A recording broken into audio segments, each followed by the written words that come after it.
who take pleasure in twilight, whose souls are lured by noise to every treacherous abyss. As night falls, another Austin emerges, almost as though another city exists in an alternate dimension. Because last night, the weirdest thing happened. And in that world exists the underbelly of crime, drugs, and terror in the night. In the deep night, there is terror of women being raped, the sexual abuse of small children, gangs and drug kings. I actually think this whole flap, whatever the Russians may have intended with their hacking, has made it much more... In my line of work, you got to keep repeating things over and over and over again. When you hear General Mack for the truth to sink in. The CIA director. To kind of catapult the propaganda. Hardliners on Russia.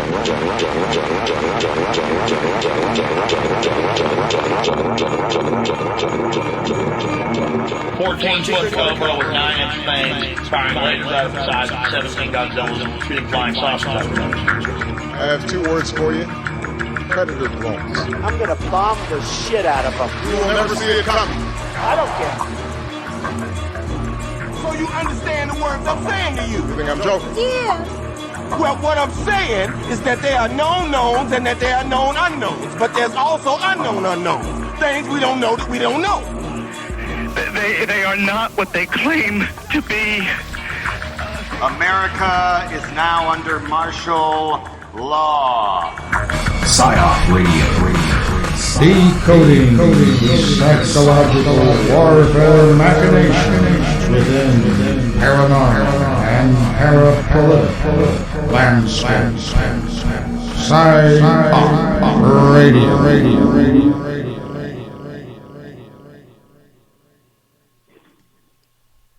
All right, folks. This is Smiles Lewis. And this is Mack White. And we are coming to you live from Austin, Texas, and points north. This is up here. What episode is it, Mac? I forget. Which number is it? I believe we're up to 233. That's an interesting number. Yeah. We were just about to do this show several weeks ago, and unfortunately had to scrub it due to technical difficulties. But here we are, thankfully, together again, and I'm so happy to be with you, my friend. It's great to be talking to you again. I'm glad we're able to do a show again. And, wow, have we ever got a lot happening these days? But we're maintaining social distance as we do this show. I'm up here in Fort Worth. You're down there in Austin. That's about 190 miles. So yeah, I think we're going to be okay. I'll sneeze into my armpit if I have to, just to keep you safe. I'm not talking through a mask, though. The photo you put up of the Stevie Ray Vaughan statue in Austin wearing a mask is hilarious. Yeah, there are, of course, a number of these pictures online of the famous Stevie Ray Vaughan statue right downtown on the south shore of the Colorado River, Lake Travis, whatever the heck you want to call it, the waterway that pools between the north and south sides. Mm-hmm. Yeah. And yes, he's got a white bandana on. Yeah. And there's in the background is the glass Jenga building, the building that's all strangely coming out in different sides and looks all strange, and that people hate because of the crown, not quite visible in the picture that's showing right now, but there's a crown on the top that looks like an unfinished scaffolding that is in fact just the grating surrounding the HVAC system on the roof, and apparently it upsets a lot of people. It's like, oh, what a nice, shiny, new sci-fi looking building, but then you've got this unfinished part to it. And in the picture that's up right now, there's also 2 cranes in the background and several new downtown buildings that you probably have never seen, Mac. I don't. It's been it's been a now. long time. It's been a long time. I think it was 2, maybe 3 years ago. We drove through Austin, coming back from San Antonio one evening after this. Texas Tales Illustrated received an award from the San Antonio Conservation Society. We're driving back through, and I have to tell you, I hadn't been gone that long from Austin, 2 years maybe, I don't know, losing track of time. And and I almost didn't recognize the skyline then. It's just amazing. And the traffic, of course, terrible. It was always, actually, there was a time when Austin didn't have bad traffic. That was back in the 70s, 80s, and it was straight downhill from there. But we were talking a couple of nights ago. I mentioned that my friend down there, Patrick Deasy, used to work there at Fringeware, great bookstore and meeting place, long gone, unfortunately, like a lot of things in Austin, long gone. And, I had posted something on Facebook about how, I'm hearing traffic going constantly on I-20 here in Fort Worth. I mean, we're on the south side of Fort Worth and close enough to hear the traffic. And it never stops. It hasn't stopped once. And I just thought that interesting. And Patrick, wrote and said, but here in Austin, around midnight, I-35 is like a ghost town. I couldn't believe it. Yeah. I've said to you and others that, and I think I maybe said this in the last episode, that it is a rare treat, like right now, or it was. Now it being Memorial Weekend, everybody is out in full force. It's pretty crazy. Lots of risk taking, but it's been amazing. It's been like driving in Austin back in the 70s and the 80s, and it's been a pleasure. Wow. Really appreciated. I mean, it's a pleasant side effect of this dark and scary situation. And our backyard, as wonderful and nice as it is, watching the fireflies and whatnot, it's always had a roar from I-35, and we're not that close to I-35, but it's close enough that the sound wafts over, and it hasn't really diminished that much either. But we certainly have, as you had also noted, seen and heard far fewer aircraft. So. Yes. Twice recently I have sat out in the backyard smoking a cigar late at night. Well, not that late. Something I haven't done in a long time. I smoked my last one last night. I'm sitting out there, and I'm realizing, the traffic on I-20 sounds just as loud as it ever did, but there's no aircraft up ahead. It used to be I'd sit out there and I'd watch the, jet liners coming over from DFW Airport or smaller planes, and there's nothing happening up there. And it's weird. It's eerie. It's kind of pleasant, but also eerie. Yeah. And it's eerie going out. We were talking too about how really this lockdown, hasn't changed our lifestyles, mine and Diane, that much, because we were under lockdown anyway, just because we're reclusive and we'd like to stay at home. And we only get out about every 3 or 4 days. And we were doing curbside pickup at the grocery store a long time ago, before it became popular, before it became cool. And, it hasn't changed things that much for us, except that when I have to go out to do a curbside pickup or whatever, you can't stay indoors. Tomorrow I got to go to the post office. I'm more nervous than usual. It makes me nervous anyway, driving or going anywhere. I'm very, like I say, agoraphobic, and I've made peace with it. But right now, going out, you don't know what you're going to see. You might run into an old friend. I seem to recall you. Yes, I did. David Curley, an old friend. We go back for decades. Excuse me. I went to the wine shop, and thankfully they're open. Now that is an essential service if there ever was one. And he was calling me. And I didn't know. I didn't recognize him. We were on Facebook together. We hadn't seen each other in years. And I thought I heard my name Mack being called, but I ignored it. I thought, well, surely I misheard that. And I go, welcome back to the car to get my surgical because I forgot my mask.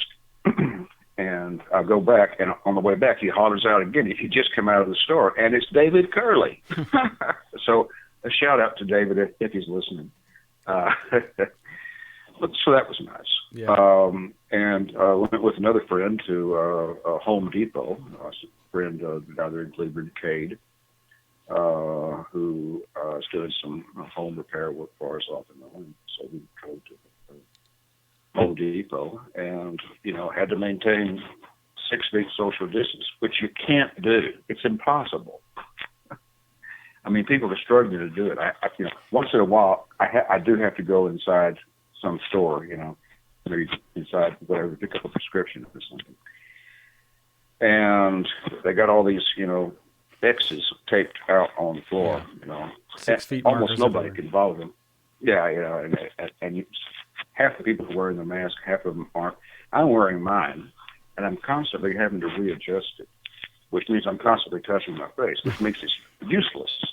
So, but people get screamed at if they're not wearing their mask. And my sister walked into, she'd run quickly into the convenience store in Dallas, and oh no, the clerk behind the counter screamed at her, "Get your mask on!" Wow. So she ran back. She ran back and got her mask. It's so varied. We really are minimizing our trips out. We don't do curbside with groceries, and we try. It varies. Often, my wife is going in on her own, and I'm the getaway driver in the car outside, and kind of just minimizing exposure. By I mean, we are both exposing ourselves to each other. Oh, wait. Well, you could have expected that. We're husband and wife, right? Wait a minute. Now, this is a family show.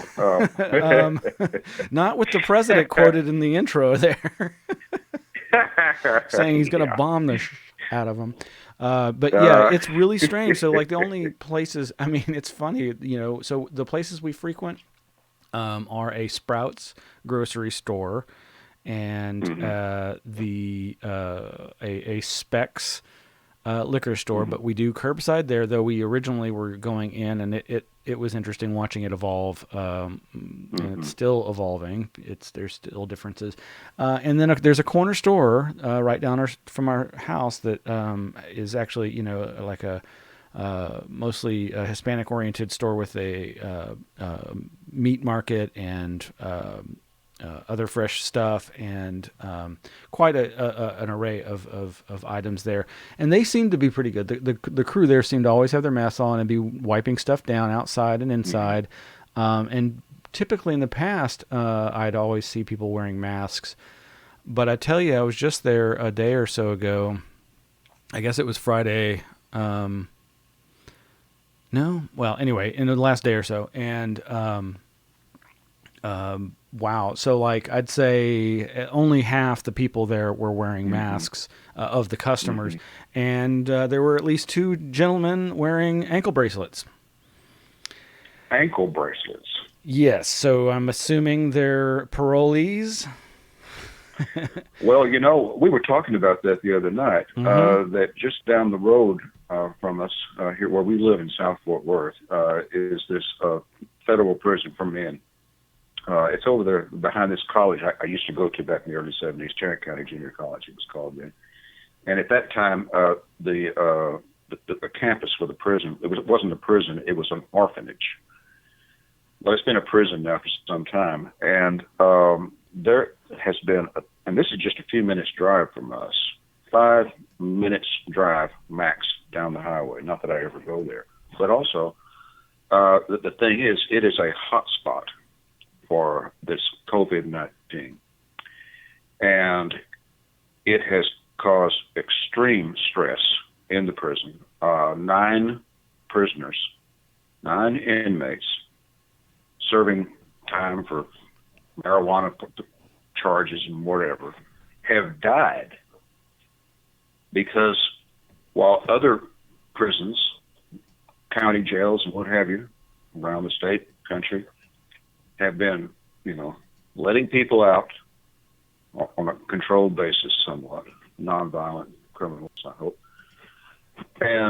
But the federal government has been very slow to act. And they finally, just a few days ago, after 9 deaths, and I don't know how many cases, finally, allowed a compassionate release for certain prisoners, which should have been done weeks ago. And the thing is that people, can, say, well, they're just prisoners, they for marijuana, armed robbery, this and that, the other. But the thing is that the guards and the employees that work at the prisons are in great danger of being infected by this thing. And they're going to go out and spread it to the community. And right now, here's a study. This just came out in the Washington Post a couple of days ago. Texas leads the country at coronavirus spread. Leads the country. That's terrible. Yeah. If it's true, I don't know what to believe anymore. But I look at this map here, which is a pretty good one, but at the New York Times. You can look at the whole nation. It's the America's sick map, and you can see the hot spots. The East Coast, New York, New Jersey, and so forth, is terrible. But Texas is down here, not doing so great. Not as bad as the East Coast or the Chicago area or the West Coast. But in Tarrant County, we have had. Wait a minute. That's the wrong county. Yeah. Tarrant. Okay, Tarrant. Almost 5,000 cases of COVID and 144 deaths. And it's much worse over in Dallas, where there have been almost 9,000 cases and 211 deaths. And the other counties where it's bad are down there in Harris County, where Houston is, of course, and also Travis County, where you are. Those are the leading spots, and it looks like the map that San Antonio was beginning to catch up with Austin. So that's what we're looking at here. It's the continuing spread of this thing, but the lockdown is beginning to be let up here in Texas and other places, but it's a gradual thing. And gosh, I've never seen anything like this. People are hopping mad at each other. There are people that they're mad about the lockdown. There are people who are terrified of the virus. And gosh, I got to admit, I'm something of a fence straddler here. I feel like the deer in the headlights. I don't know what to do. Yeah. Except, take it slow and easy. And of course, we hear the conspiracy theories, and I can't discount them. But I think that it's going to take a while to sort this out. And I just hope that not too many more people catch this thing and die, because apparently it's a real virus. It's not a hoax. The question is it as bad as or worse or really than the swine flu, which was really bad at the time? I forget what the figures were in terms of casualties, but that's when Woodstock was held, right in the midst of this, pandemic for swine flu, and nobody died at Woodstock unless it was from, overdose. Yeah, I was completely unaware of that, and of course, I guess it's a more business capitalist oriented think tank and libertarian oriented think tank that's been out promoting the stories about that, and the mainstream news have covered it and gone, yeah, no, that's true. And it's amazing when you think about that mass gathering, and there was not apparently the level of societal response to that Hong Kong flu pandemic. And but some of the articles say, well, there were actual doctors who flew in specifically to Woodstock because they were concerned that could occur, and they were going to be there trying to help prevent it and or mitigate it if it started happening. But yeah, no, it's interesting. Of course, it's a completely different time now with the mass communications and social media that we have now and all that. So it's a radically different situation, and yet it is a stark historic point of contrast. And I'm a fence straddler too. I actually invoked that image in a social media discussion with our friend Carlos, because I am worried that we're killing the village in order to save it. It really seems like everything that we've done to prevent this has been a terrible, I don't want to say mistake, because I don't think it totally is, and it just infuriates me that we've gotten to this level of discourse where everything's fake or a hoax. And it's absolutely true, as you and I and so many have documented for so many years and so many decades of deep parapolitical research, conspiracy research that's of the best quality, not the trash that has taken over, as is so often the case in any community. Sensationalism sells, but it is disturbing that people are just so quick to believe that they know the truth about this, that, or the other. And I'm friends with good old Mike Hansen on Facebook. He was Alex Jones's number 2 when Alex was just starting out in Access TV here in Austin. Mike Hansen, I don't want to say anything critical of him, but he's always struck me as a warm, genuine person. But I honestly often feel he's a bit too naive. Now, this is the guy who infiltrated Bohemian Grove with Alex Jones, famously with Alex, right? Alongside the author of the book, the guy who really stoked him in there, John Ronson or whatever his name is. But anyway, I see Mike posting a lot, about very much in favor of opening up and that this is all a political hoax. And you and I know would be the first to say, and we've said it time and time again, that it's the old Rahm Emanuel, and he wasn't the first to say it. Don't let any good crisis go to waste. This is the time for power-hungry a-holes to try and get more power. And I think we are see seeing that. Yeah, we are definitely seeing it. Where there have been cases, just to pick out one story that I flipped onto the parapolitical magazine that we have, that which people should check out. Here's a story about drones. How drones are all over the place, all over the world. New Yorkers, I'm just reading the first paragraph here. New Yorkers strolling along the East River early last month glanced up to see an unsettling sight. A mysterious drone claiming to represent something called the Anti-COVID-19 Volunteer Drone Task Force, barking orders to pedestrians below to maintain social distancing. Please maintain a social distance of at least 6 feet, the drone intoned, according to a report from CBS News, continuing with gloomy warnings like, people, please help stop the spread of this virus and reduce the death toll and steps help save lives. This is happening all over the world. Yeah. In cases, drones are great. Drones are delivering medical supplies in Rwanda, for instance, and food in Virginia. And they're hovering over crowds in China to scan for fevers below, which is kind of scary.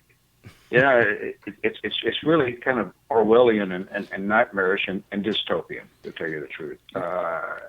And somebody, we mentioned this on a few weeks ago when we did a show, someone is going to benefit from this crisis. Whether the crisis happened spontaneously as a result of whatever, an accident or whatever, or a bat did something, I don't know. Somebody's going to make money off of this, and somebody's going to take advantage of it to roll out these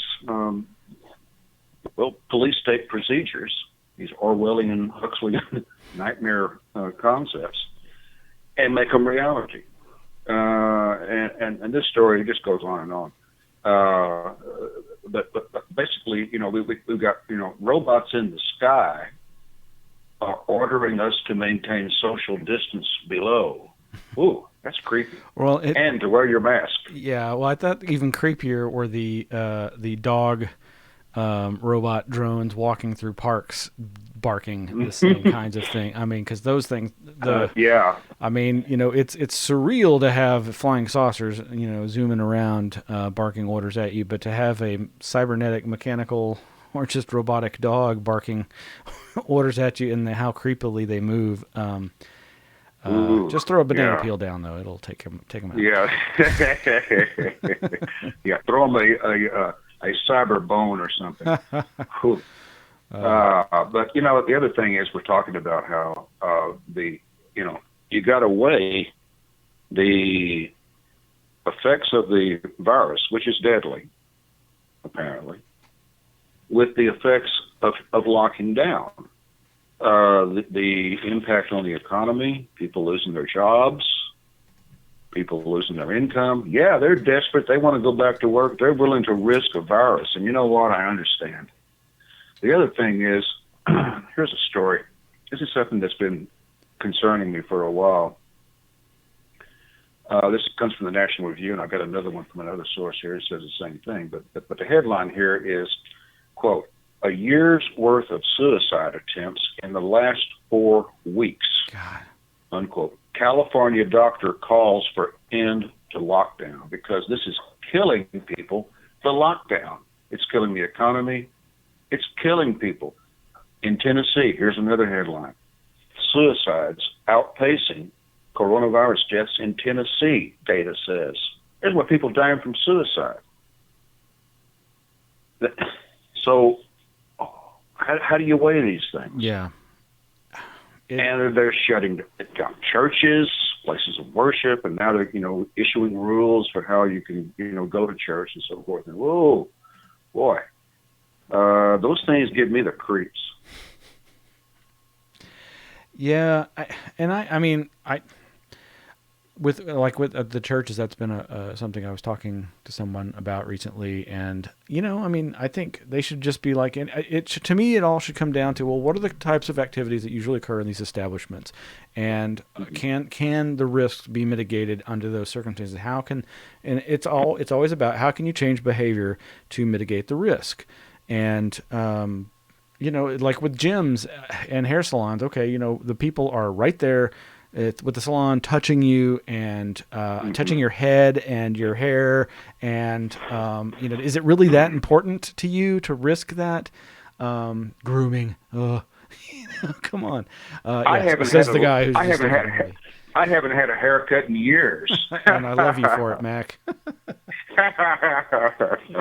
But that's not one a necessity. But with and then gyms, it's like, okay, so it's places where there's often a lot of people, and I guess I believe it's true that you can't necessarily catch it from sweat, though. Obviously, if somebody is breathing heavily from exercise, that's going to be that much more. And that's what the thing with the churches and choirs, if it's really, if it's all about respiratory moisture, but I'm telling you, I don't rule anything out. There was an article I read about, how bathrooms are going to be changed by all this. And, it was like, American toilets and bathrooms are already way behind the times compared to, other countries. But they were talking about a study that apparently indicated that even somebody who had already gotten over COVID and was technically not sick or I guess not contagious, that you could still detect the coronavirus up to 30 days afterwards in their poop.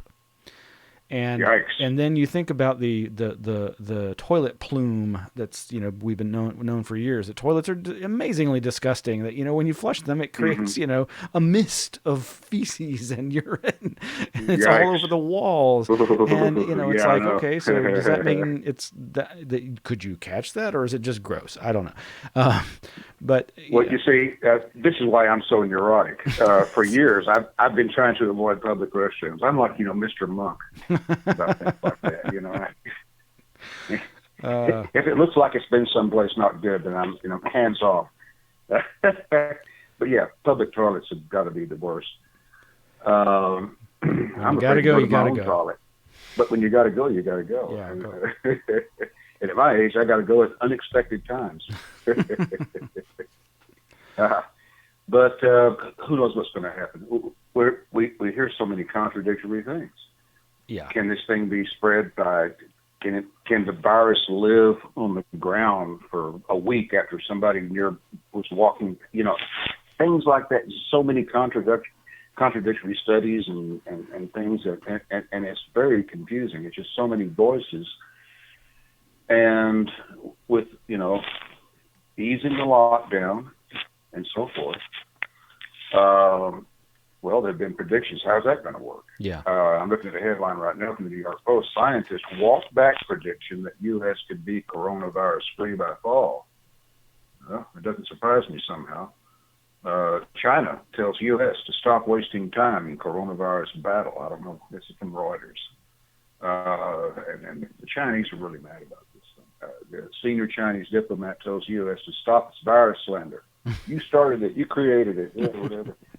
Diplomat also extends sympathy to U.S. with pandemic. Coronavirus worsens already poor China-U.S. ties. And it goes on and on. This is a mess on a global scale. Incredible. And really, no one knows what to do because everything is so contradictory.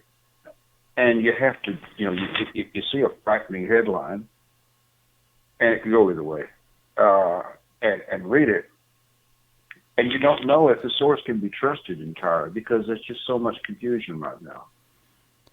Right, and there's these stories, and again, the mainstream news is covering some of this, like, you know, these multi-million-dollar hospitals that were created, some of them specifically for this crisis, never saw any use.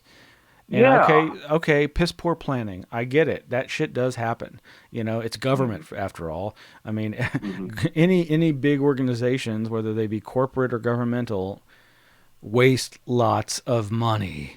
And you know, you can, and that's of course one of the big things that's been leveled at this administration is that it did such a piss poor job of responding to the crisis as it was coming into awareness. And you know, hindsight 2020, here we are, 2020. Yeah. And you know, everything looks like a fool's errand. You know, within minutes of a decision being made. But yeah, it really there's just so much contradictory. And I have a friend who's an EMT who just thinks everybody's being pussies, and I'm shocked at his cavalier attitude. And presumably he's on the front line still, as far as I can tell, and more just like, you know, whatever. And then you know, there's people who are questioning these. The overrunning of the hospitals, and it's like there's only so much you should ever entertain in terms of something being fake. The bigger the lie, the harder it is to pull it off, especially when it involves so many people. There's just, I mean, you know, this. If there's fake COVID crisis manufacturing going on here, it is no Manhattan Project. Come on, it is not going to be able to be covered up. As far as I'm concerned. So it really irks me that there's so much of that crap going on. And I still don't know anybody personally that I've spoken to who has told me that they've been diagnosed. However, I do have a fellow board member of one of my nonprofits, a good old friend of his from high school. Now he's an older guy and he's in the at-risk population, but this old friend of his from high school passed away because of it. And you know, again, this idea that the numbers are being overinflated because of everything's being called a COVID death. Well, you know, there should be two sets of books. There really should, because as one or two countries have done, you know, it's just like when we, you know, inflict collateral damage and people die because, well, you know, they couldn't have the operation at the hospital because we blew up their power plant, you know, as an act of war, and, you know, or their water treatment plant, and all these other people died, and it wasn't our bombs directly that killed them, but the ripple effect was. And but you know, I've seen another friend joke that's like, oh yeah, so if I have COVID but I'm alive and then I'm in a car wreck that has nothing to do with it, they're going to call it a COVID death, and I'm like, well, yeah, they probably would. An underlying cause. Yeah, and but it can work either way though. I mean, so like, okay, if it's, how do you know really it's the COVID if it's people that have underlying issues like diabetes or whatever? Is it it's the diabetes that was aggravated by COVID? Okay, whatever. Point being, I thankfully yet don't know anybody directly who has been confirmed, though I think I mentioned in the last show, I know at least one person in New York State who believed and had all the symptoms, and it seemed to be hanging on, and of the virulence that everybody ascribes to COVID, and this person's about my age.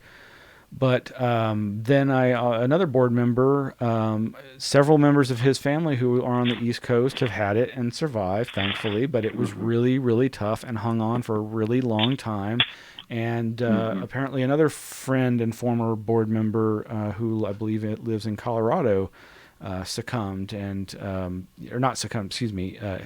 succeeded in battling it. So, and these are all people who are older than me. So, yeah, that's just it. We keep being drummed into us that this thing is more dangerous than the Spanish flu, or almost as bad as the Spanish flu. And all I can do is, it's like I saw Roger Daltrey of The Who quoted. He's like, I'm not going to worry about this. He lives out in the country, so he's still going for walks and whatever. He's not going to isolate himself. And well, okay, you probably live in a really nice house out in the country, so that's not as big of an issue for you. But he's a senior, and but what he said that it really rang true with me is like, there are all these experts that are being trotted out saying this on one hand, and then there's all these other ones that are coming out and saying that on the other. Yeah. And it really is, you talk about putting masses of humanity in this liminal, very unstable, surreal space of uncertainty and ambiguity, and it's hard to maintain agnosticism and one's sanity, but thankfully, those of us who are privileged with a little bit of luck and all the things that people are privileged by, blah blah blah. I'm sitting here feeling pretty lucky, and I'm just so glad to be able to have a conversation with you, and that you're not. Well, you were coughing a little earlier before the show, but that was just a regular, stuff. So every morning I wake up with sinus issues, and this is every day. This is any time of the year. Okay, sinus drainage, and I cough. But and I don't think much about it. And after the day moves on, I don't cough anymore very much, but I still do once in a while. But every time I cough, I think, oh my God, I got it. Okay. Makes me clear my throat real quietly if I'm around other people. Yeah. I have a very good friend, longtime a cartoonist friend, Mark Langman, who back in the 90s we started out together in the alternative comics scene. He edited the book Buzz, and he contributed to the book that I edited, The Bushman, and we've been great friends. He's now the mayor of Cotati, California, little town up there in the Bay Area. And I posted something on Facebook a few weeks back about this, problem that, every time I cough, I think I've got it, and I'm terrified. I'm in his high-risk category, being a senior. And he messaged me, and he said, he's my age. And he said that, he's been going through the same thing. He's terrified. But as a city leader, he's got to be out there, doing things as a mayor and working with people and everything. But any little symptom at all, like something doesn't feel right here, oh my God, I've done it. That's scary. Yeah. You started out talking about how, well, you don't really know anybody that's got it. and I started thinking how, I only know one person, and it's via Facebook, not in real life, but a Facebook friend, good guy, who he got it, and the symptoms were terrible, freakish symptoms, like nothing you ever heard of. I mean, it's just like madness. And he had to go to the hospital, and weeks later, he's finally out, he's doing better, but the symptoms came back. And now they went away again. And I know people via Facebook who their aunt got it and died, or whoever, or somebody, so people are being affected by this.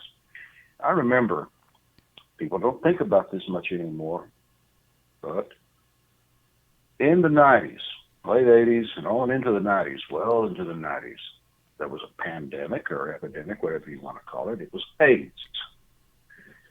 And it was killing a lot of people. And at first, I thought, well, I don't know anybody with this disease. And I'm talking about this one morning, late 80s, with a coworker on having a coffee break. I said, I don't even know anybody with this disease. She says, oh, yeah, you do know. It's just that you don't know. Right. There was a coworker who had it, and she told me about it, and that was the beginning. Then my brother-in-law got it. More coworker. People died. People were dying all around me. It was horrible. We were going to funerals all the time, my wife and I, because we were involved in the AIDS community. But the thing was, there was a stigma then that with that terrible virus, this HIV thing, you only got it if you were, gay or a drug user, and that's not true. We met people and saw them die who were heterosexuals, got it from, or got it somehow. They didn't know how. I mean, this was a real epidemic, and this really killed a lot of people, and we saw it with our own eyes. We marched in the streets of Austin for AIDS help, and we went to meetings with support groups of family members, watched people die and die and die, and now suddenly no one dies of it anymore. They found a cure for HIV. But that was a terrible pandemic to my mind, and I saw it with my own eyes, but at first I didn't believe it. I didn't believe, because I didn't know anybody who had it. Well, but the thing was, if you had it, AIDS, there was a stigma attached to it, because you must be a bad person. You got it from, doing something weird, sexually or drugs or whatever. That wasn't even true. Well, I don't know. This isn't quite the same thing, but in the sense of perceptions, and the thing is, at the time, there were conspiracy theories about AIDS. This disease comes out of nowhere. It kills all these people that, supposedly useless eaters. I don't know. I don't know if any of that was ever true. But I know that at the time, I took it seriously. I took the disease seriously, and I took the conspiracy theories seriously, but I never knew I still don't know what to believe about AIDS. I don't know what that was about. Yeah. But I wonder. I know, I'm always quick to suspect the powers that be for population control agendas. I really, Mm-hmm. I know how much I've railed against, overpopulation, and how much liberal family and friends have, and I, do think that humanity has been a blight on the planet more than a good thing. But I know, like everything, there's another side of that. But like specifically with HIV, I know there's now come out, that we've always reported on past claims about it being engineered to take out a very specific population. And it certainly, again, back pre 9/11, the Cheney Bush administration were openly talking about ethnically targeted weapons, but so it just, you can't rule it out. But gosh, so folks, if you've been reading our Flipboard, there's just a ton of news. I can barely keep up with copying all the news links into the posts on the site that I do every few days, where I collect the stuff, the links from I mean, it's easily 20 to 40 news articles a day. Yeah, I know. And it's a lot. So much has happened, and so much more keeps happening. There was this, these big Reopen America rallies. And I say big, they weren't, from some of them, they didn't look that substantial. But, of course, guess who shows up for the one here in Austin but Alex Jones and his his armored vehicle that he's been taking around the country to such big protests. It's a very imposing vehicle. Gee, what does they say about guys with big trucks? Anyway, he, he and all these others are out there. And I honestly, my gut reaction when I see these protests was first, well, God bless them for standing up for what they think is right, and for the other side of this argument. On the other hand, it just pains me no end when I see them so close together with no mask, often with their kids, and then with the guns. And I'm not afraid of guns, but even though I am a survivor of a mass shooting, but it's still, to me, that reeks of terrorism in terms of, it's one thing, I'd be the first to complain if the the state or local riot cops came out in their armored equipment and with their automatic rifles and militarized gear and tactics, or snipers up on the roof, which they did for freaking Occupy and everything else. And that's when I'm kind of like, well, gee, that might be a dangerous. You'd make a situation more dangerous by bringing a gun to that situation, but on the other hand, that's where to me it seems more warranted. That when there's the state openly brandishing, but from what I could tell from all the coverage around the country of these other incidents, it was just the protesters who were bringing AR-15s onto the grounds, and in some cases, I think, into the law establishments. But very unnerving and obviously divisive. I mean, more than ever, I see people on both sides, people I know and love, just going at each other's throats, out of fear and righteousness. Yeah. Everybody feels so right. Everybody's so sure that they're right. And this divisiveness is fed by that kind of, self-righteous, fanaticism on both sides. Yeah. You still there? Yeah, I'm still here. And I was looking for the news article since I brought up, I don't know if I can find it, if it's in our feed, because again, it goes so far back. But there was this article. So Alex was there and he's wading through, I don't think it's gonna. No, I can't. It's way too far back, I think. But just a week or so ago, like after that protest, his wife, the mother of his children, was trying to get a judge to give her custody because she's like, look, he just endangered my children by potentially infecting himself, and I know she's, like any parent, she's going to do anything she can to try to get custody. But boy, I tell you what, that's a nasty custody situation. Yes. I've never seen a nastier divorce. I don't think. Well, that's what happens when you become such a celebrity. Yeah.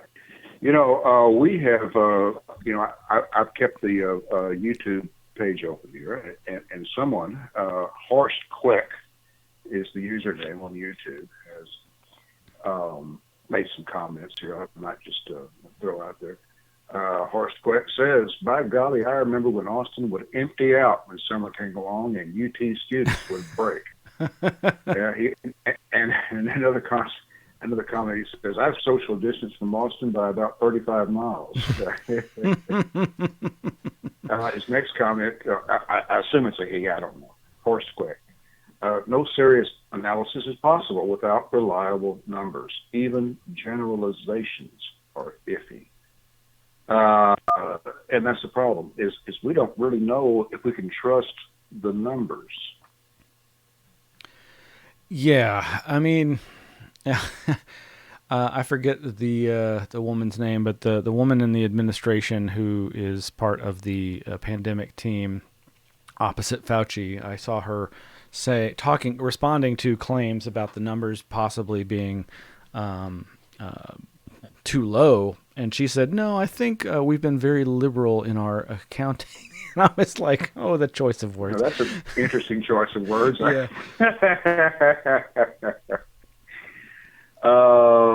Another headline I'm going to throw out there. For-profit Texas Immigrant Detention Center faces major COVID-19 outbreak. This is Dateline Anson, Texas. I'm not even sure where that is. The Bluebonnet Detention Center in rural West Texas sat empty for years until county officials scored a lucrative agreement before Christmas with Immigration and Customs Enforcement to begin housing immigration detainees here. Now, you were talking about, possibly ethnically directed diseases. Well, that's what this sounds like.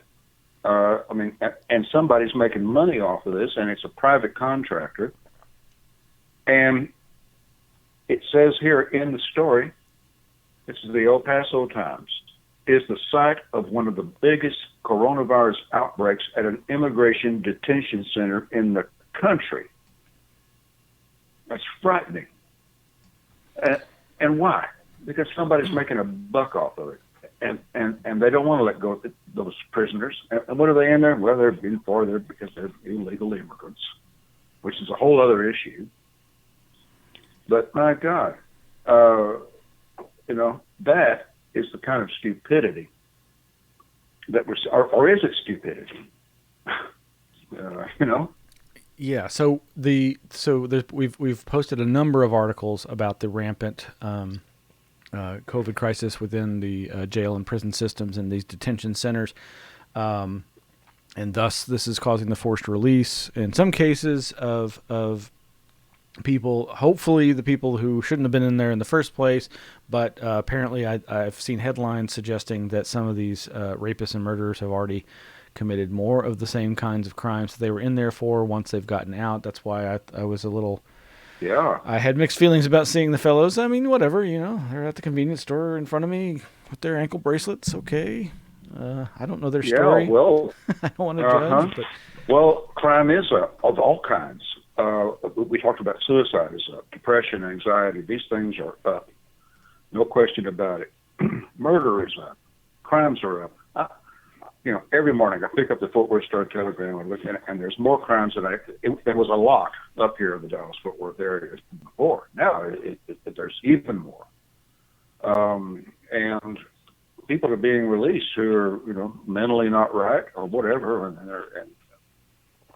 and they go out and they commit crimes. Well, early in the crisis, early in the lockdown, there was a convenience store down in a small town just south of Fort Worth, down there near Cleveland, where I graduated from high school. Still got a lot of friends there. And a guy walked into a convenience store wearing a surgical mask and not only shot and killed the clerk, but robbed him and got away with it for about 24 hours, and they caught him.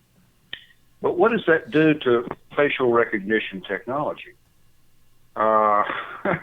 Because here's a big brother,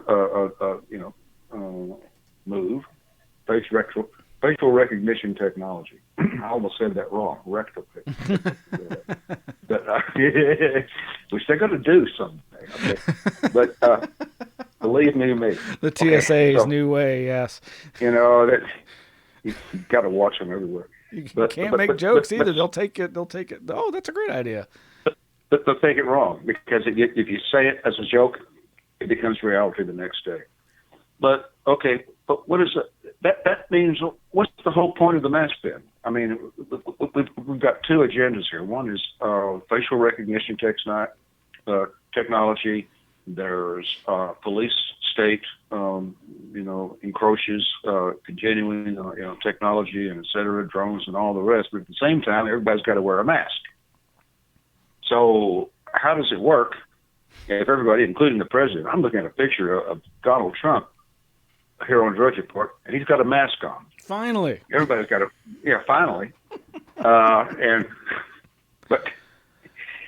And the masks don't do any good. That's the thing. I keep hearing again the contradictory information. Yeah. I mean, to me, it's got to provide some protection. I mean, I know that again the molecules are so small that most of these I don't think can prevent that getting through, but it's got to help. And I just figured, honestly, to me, it's almost just, I don't know. It just depends on the circumstance. It makes it less likely that it's going to spread. Well, it feels to me like it's something. It may be just a Band-Aid, but I wear the mask mainly just to protect me from people who are, militant about people making masks. Okay, got to wear a mask. Get out of here. People have been thrown out of Walmarts because they weren't wearing a mask. I told you about my sister the other day. I went to a convenience store in Dallas. The stories go on and on. People being physically attacked because they weren't wearing a mask. For that matter, people being attacked because they were wearing a mask. That's the kind of world that we live. The maskers versus the anti-maskers, and So, but I wear a mask for my own personal protection, just to kind of come in under the radar. It, like I said, it's really been weird to see how the response is rolled out in different communities. I mean, of course, I'm only seeing it here in compared to the rest of Texas, liberal Austin. But it's funny. So you mentioned was a shooting over the mask, or I'm jumping the gun? Oh yeah. That was some weeks ago, back in the early days of this crisis. There was a convenience store worker who was shot in the head by some guy wanting to rob the store and killed it, and it didn't even give him a chance. He just blew him away. And he comes in there, he's wearing a mask, thinking, the video won't be able to identify me. Well, he's arrested 24 hours later. Yeah. So that reminded me of this Lauren Coleman article over at his Copycat Effect Twilight Language blog called Aurora 2020. And he doesn't mention this in this article, but I had sent to him the weird news articles about the Trump material and the early warnings about COVID-19 referred to as the Red Dawn emails. But this Aurora 2020 is titled Twilight Language, Phantasmagoria, Colorado, Aurora, Waffle House, and the Watts Name Game. And it's a very typical Lauren Coleman Twilight Language blog post where he's reporting on yet another weird, violent incident at a Waffle House. But it also has these connections to the Aurora Red Dawn meme, synchromistic connections, and he as he often does is gives some quotes to give people a context for why synchromysticism is kind of a valid way of looking at things, and it has to do more with how, from a postmodern approach to people's understanding of reality, in terms of its hyper reality. It's like everything you see, your brain, it's like the whole thing about violence on TV. Okay, yes, consciously that these are staged. If it's not actual footage, that it's fake. It's staged. It's fiction. But your brain still perceives acts of violence as acts of violence. People believe in things even though they know Star Wars isn't real. There's plenty of people who really have taken it on as their religion, their mythology.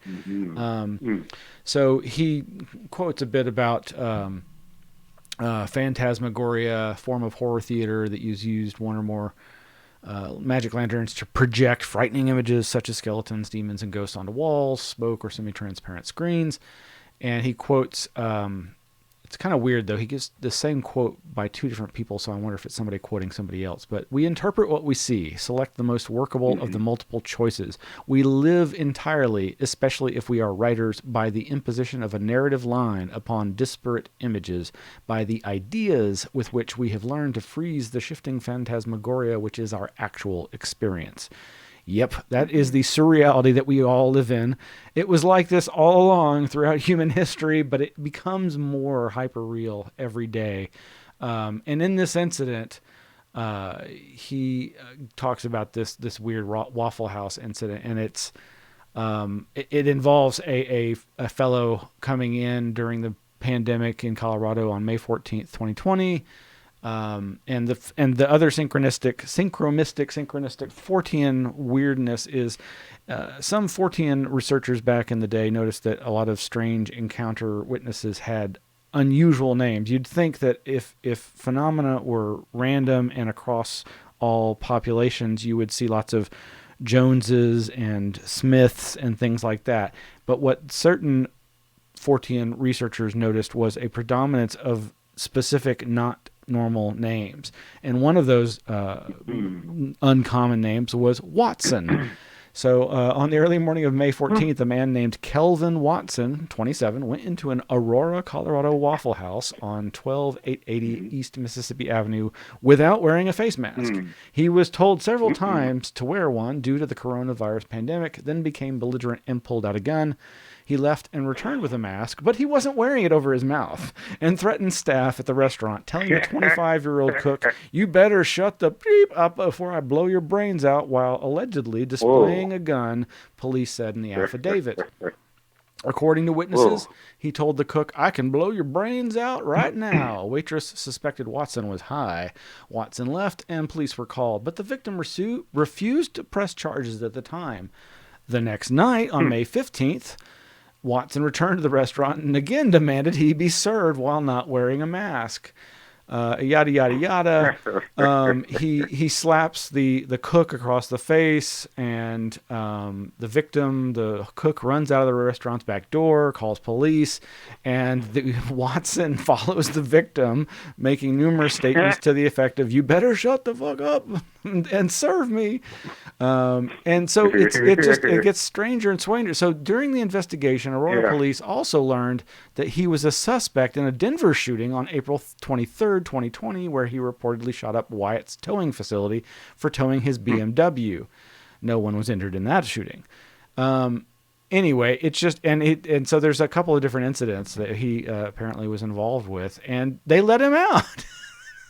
So, well, why not? So they arrested him, and on May 21st, Watson was already released.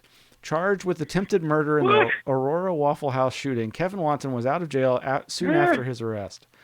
And apparently they're saying it was a bond error. Like he should have been issued a bond of $500,000, but it was only set at $100,000. Anyway, goodness gracious. What a world. Well, what a world, what a world. That was in a film, The Wizard of Oz, Margaret Hamilton, that's the witch, the Wicked Witch. Since this crisis started, China has been seen has been perceived as the origin point for this terrible disease. And who knows? I don't know what to do anymore. But I've got a couple of headlines here. Wuhan lab had 3 live bat coronaviruses, says China state media. The Chinese Virology Institute at the center of U.S. allegations that may have been the source of the COVID-19 pandemic has 3 live strains of bat coronavirus on site, but none match the new global contagion, this director said. Well, that's comforting. Scientists think COVID-19, which first emerged in the central Chinese city of Wuhan and has killed more than 340,000 people worldwide, originated in bats and could have been transmitted to people via another mammal. And there's another one, speaking of that, Batwoman. Okay, here's the headline. China's Batwoman warns coronavirus is just tip of the iceberg. Xi Zhengli, a virologist renowned for her work on coronavirus and bats, said in an interview on Chinese state television that viruses being discovered now are, quote, just the tip of the iceberg, unquote, and called for international cooperation in the fight against epidemics. Known as China's Batwoman, the deputy director of the Wuhan Institute of Virology said research into viruses needs scientists and governments to be transparent and cooperative, and that it is very regrettable, that's a quote, when science is politicized. And last quote from her, the story goes on and on, just to get this last quote, quoting, if we want to prevent human beings from suffering from the next infectious disease, the next one, they've already got one lined up apparently. If we want to prevent human beings from suffering from the next infectious disease outbreak, we must go in advance to learn of these unknown viruses carried by wild animals in nature and give early warnings, she said. If we don't study them, there will be possibly another breakout. So now it's all, being blamed on the animals. Bats. Do they still have the bat flyover in Austin down Lake? So yeah, they still live under the bridge. That was going to be one of the places our friends for Paramania were going to go see. And there's the bat sculpture, weather vane, wind vane. It's right there. People peed on us, and people were running from the pee. Bats, carrying it's yeah. The question, what? The bats was reminding me of being back at a girlfriend's. Go ahead. I think the computer's blocked. No, Mac, I'm still here. But we're just past 8 o'clock anyway, so I think we were going to wind it down anyway. Any last comments before we wrap up the show? Good. Okay. I think you're only hearing a delay of me at this point. What? Losing part of your audio. Yeah, I don't know. The computer looks like it's maxing out for some reason. So yeah, I think we're gonna wrap up. Any final comments was what I was asking. If you can hear me. Oh gosh, I don't know. Final comments. Well, here's hoping that the unlockdown goes well. I do believe that, as I said, I'm a fence straddler, but I have to weigh the effects of the virus itself against the effects of the pandemic as a political and economic issue, and that's starting to worry me a little more. And I feel like people's emotions are being manipulated. Our fear, when people aren't thinking, what do you got? You got a spooked herd. So there's that to consider. At the same time, I do believe it's a real virus. I don't think it's a hoax. But I do have to wonder, like what you said earlier, never let a good crisis go to waste. Indeed. Well, Mac, thank you so much for joining me tonight. It's been too long, and hopefully we can do this a little more frequently and regularly. And I just really want to thank everybody for tuning in, and we'll have the podcast archive of this up. And we have actually been streaming live over on anomalyradio.com, the stream that I've been, the web radio stream that I've been doing for 20 years now. Managed to remember to get the stream, the audio stream going. So folks over there, if you were listening, you weren't watching over on YouTube, but that's fine. That's how we started. It was all originally just audio anyway. So just having some fun here with the YouTube channel. And thank you, Mac, for everything. And be safe, folks. Well, thank you, and you be safe, Smiles, and everyone be safe and stay healthy out there. Good night. Good night.